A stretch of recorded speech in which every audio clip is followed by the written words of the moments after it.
काय झालं, लय संकट आता झालं तरी सांगते तरी म्हणे माया मांग मांजर लागली.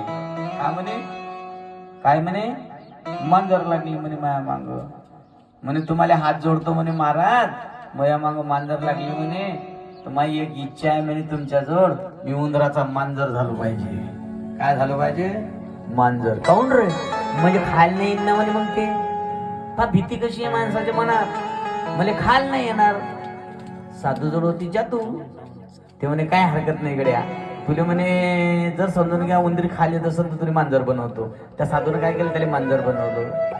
मांजरून पयाल ते उंदीर, जसं पयालं आता पैता पैता पुढे जात नाही तर कुत्र भेटलं, तिच्या मागं लागलं. गोपाल कृष्ण भगवान की.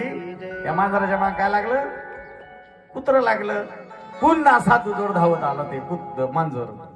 काय झालं रे आता, काय ना म्हणे महाराज तुम्ही मला उंदराचं मांजर बनवलं म्हणे. पुढे गेलो म्हणे माझ्या मागं कुत्र आलं म्हणे, बा मला कुत्र बनवा. होतले बाजू कुत्र बनव म्हणे काय हरकत नाही. मग त्या उंदराचं मांजर झालं, मांजराचं काय बनवलं, कुत्र बनवलं. बा कुत्र बनवलं पै आलं. पैता पैता पुढे गेलं तसं त्याच्या मागं वाघ लागला. गोपाल कृष्ण भगवान की जय. मग वाघ लागल्याबरोबर आलं कुत्र धावत. पुढे पुढे आपला शेपटी गुंड आहे म्हणे. काय झालं रे, साधू म्हणे काय सांगू फायदा म्हणे महाराज तुम्हाला.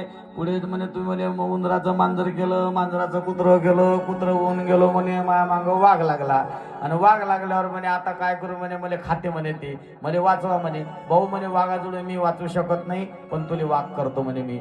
त्या म्हणे काही हरकत नाही बुवा, म्हणे वाघ बनवून दे. मग त्यानं वाघ बनवलं. वाघ जसं बनवलं, वाघा पुढे वाघ आला. ते वाघ गेला पळून, हे एकटंच थांबलं. ते वाघ तर पळून गेला, पण यायला लागली भूक. आता खाऊ कोणाले म्हणे, आला महाराज जोड. कुठं आला, महाराज जोड आला. म्हणे महाराज बोलेले जोरात भूक लागली. मग तुझा विचार काय म्हणे, तुम्हाला खाजा. बापरे, लगा किती बेउपकारी माणूस आहे म्हणे तू.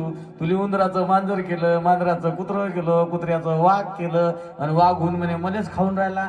हो म्हणे महाराज मी काय करू म्हणे, भूक लागली. भाऊ म्हणे मी बी शेर का शेर हो. महाराज असाच नाही झालो, लगेच हातात अंगारा घेतला, कमंडोलीतलं पाणी घेतलं आणि त्याच्या अंगावर शिंपडून पुन्हा उंदीर बनवलं. गोपाळ